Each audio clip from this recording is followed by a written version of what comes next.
বিসমিল্লাহির রহমানির রহিম। হিসাব বিজ্ঞান অনলাইন ক্লাসে সবাইকে স্বাগতম। আমাদের আজকের পাঠ হিসাব বিজ্ঞান দ্বিতীয় পত্র, শ্রেণী দ্বাদশ, অষ্টম অধ্যায় মজুদ পণ্যের হিসাব রক্ষণ। পাঠ উপস্থাপনায় মোহাম্মদ আতাউর রহমান, প্রভাষক হিসাব বিজ্ঞান, সিরাজাবাদ রানা শফিউল্লাহ কলেজ। আজ আমরা মজুদ পণ্য হিসাব রক্ষণ অধ্যায়ের ভারযুক্ত গড় পদ্ধতি এবং সরল গড় পদ্ধতির একটি অঙ্কের সমাধান করব। শিখন ফল: মাল খতিয়ানে গড় হার নির্ণয়ের নিয়ম জানতে পারবে, ভারযুক্ত গড় পদ্ধতিতে মাল খতিয়ান তৈরি করতে পারবে, সরল গড় পদ্ধতিতে মাল খতিয়ান তৈরি করতে পারবে। সরল গড় পদ্ধতিতে কিভাবে গড় হার নির্ণয় করতে হয় সেই সূত্রটি আমরা একটু দেখে নেই। সরল গড় মূল্য সমান সমান ক্রয় দরের যোগফল, অর্থাৎ যতগুলো পণ্য ক্রয় করা হবে সেগুলোকে যোগ করতে হবে, শুধু ক্রয়ের দরগুলো, যেমন 10 টাকা 12 টাকা এখানে যেটা উল্লেখ আছে, ডিভাইডেড বাই ক্রয় দরের সংখ্যা, অর্থাৎ কতটি পণ্য ক্রয় করা হয়েছে সেটি দ্বারা ভাগ করলে গড় মূল্য পাওয়া যাবে। এরপরে আসা যাক ভারযুক্ত গড় পদ্ধতিতে কিভাবে গড় হার নির্ণয় করতে হয়। গড় মূল্য সমান সমান মজুদ মালের মোট মূল্য ডিভাইডেড বাই মজুদ মালের মোট পরিমাণ। প্রশ্নপত্র 2, ইশরাক লিমিটেডের মার্চ মাসের মজুদ পণ্য এবং কারখানা ইস্যুকরণের উদ্দেশ্যে কৃত এবং ইস্যুকৃত মালের তথ্য নিম্নে উপস্থাপন করা হলো। 2017 সালের মার্চের 1 তারিখ প্রারম্ভিক উদ্ধৃত 300 একক প্রতিটি 20 টাকা দরে, মার্চের 5 তারিখ ক্রয় 1200 একক 22 টাকা দরে, মার্চের 10 তারিখ ইস্যু 1000 একক, মার্চের 15 তারিখ ক্রয় 800 একক 24 টাকা দরে, এবং 20 তারিখে গুদামে মাল ফেরত 100 একক।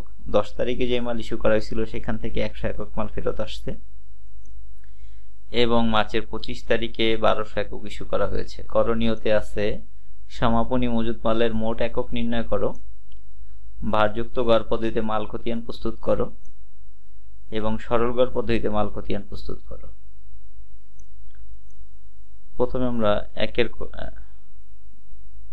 ক নং প্রশ্ন উত্তর দেই। সমাপনী মজুদ মালের মোট একক নির্ণয়, প্রথমে বিবরণ তারপরে একক। তো প্রথমে আমরা লিখব প্রারম্ভিক মজুদ 300 একক, এর সাথে যোগ করব ক্রয় সমূহ।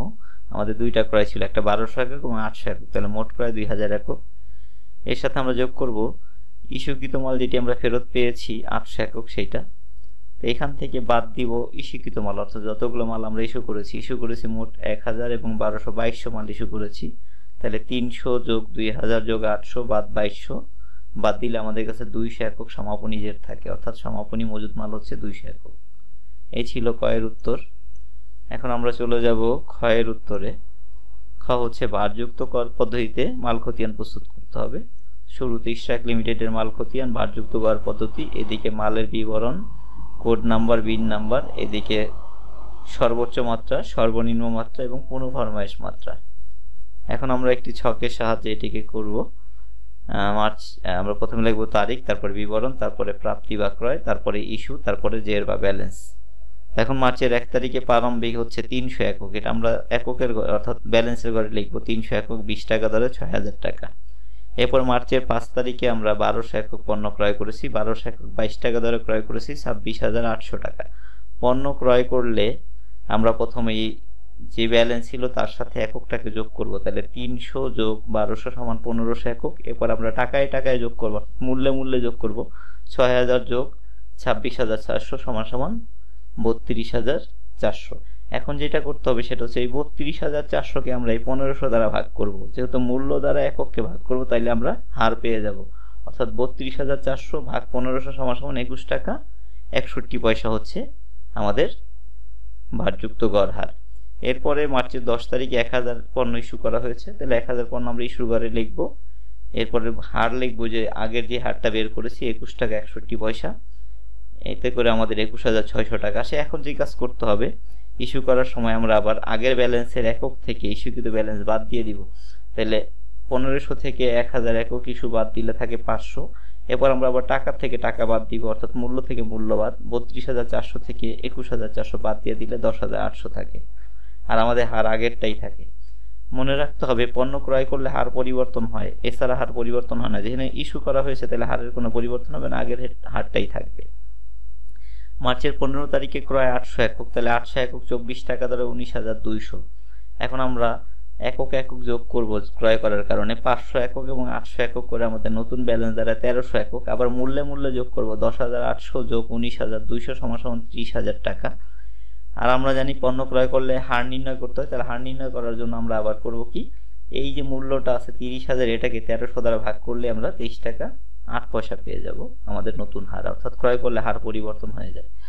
এরপরে মার্চের 20 তারিখে গুদামে ফেরত 100 একক, 10 তারিখে যে মালটা আমরা ইস্যু করেছিলাম সেটাই ফেরত আসছে। তাহলে 100 একক 21 টাকা 60 পয়সা, 61 পয়সা দরে ছিল এটা, তাহলে 2160 টাকা আমরা এখানে প্রাপ্তির ঘরে লিখব।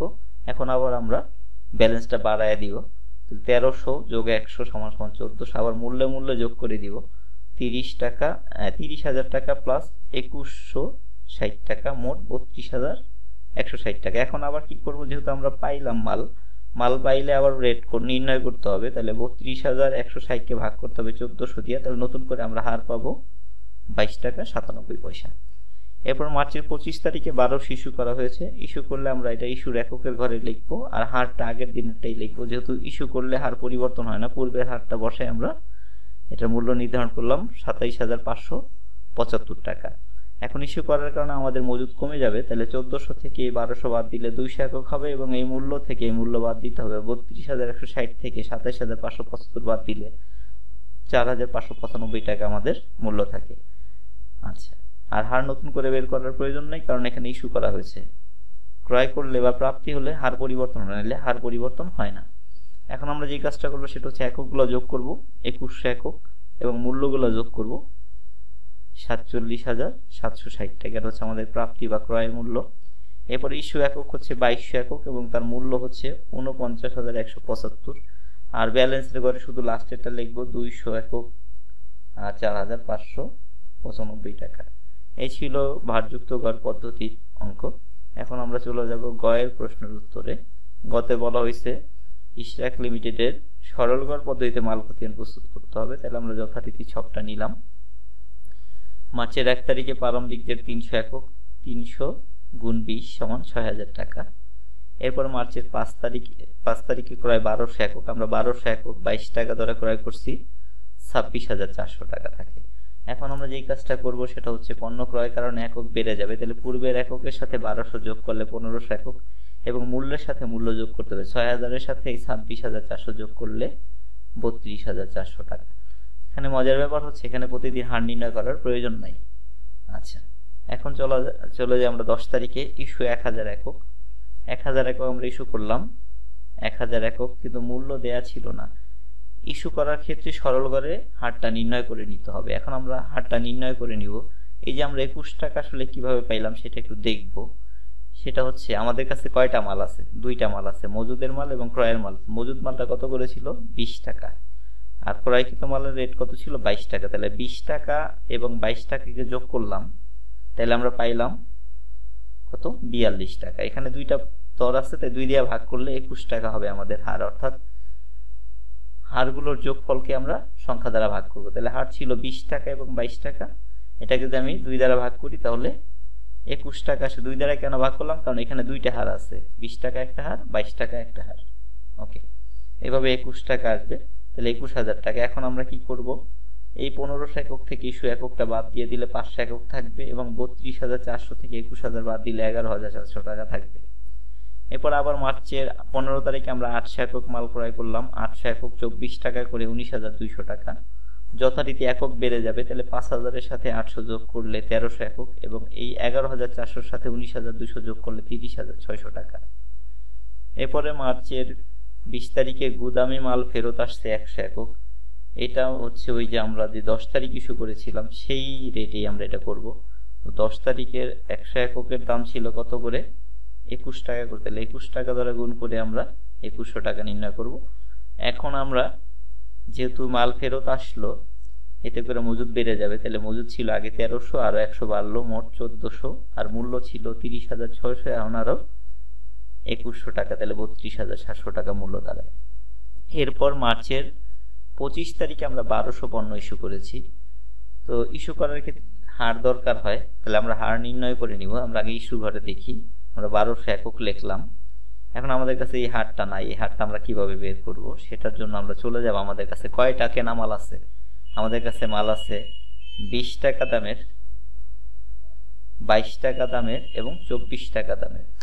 তাহলে 20 টাকা, 22 টাকা এবং 24 টাকা, যদি আমরা এই তিনটাকে যোগ করি, 20 যোগ 22 যোগ 24, এতে করে আসে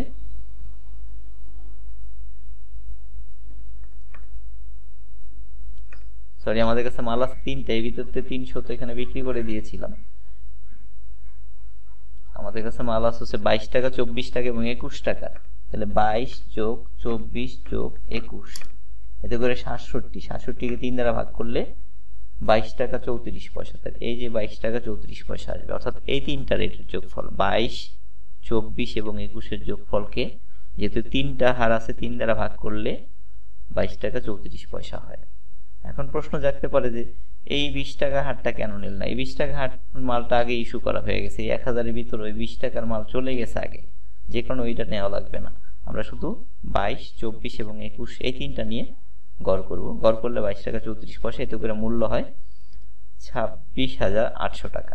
এখন যেটা করতে হবে, ইস্যু করার কারণে আবার মজুদ কমে যাবে। তাহলে আমাদের মজুদ ছিল কত? 1400, এখান থেকে 1200 বাদ দিলে 200, আর মূল্য থেকে মূল্য বাদ দিব, অর্থাৎ 32,700 থেকে 26,800 বাদ দিলে 5,900।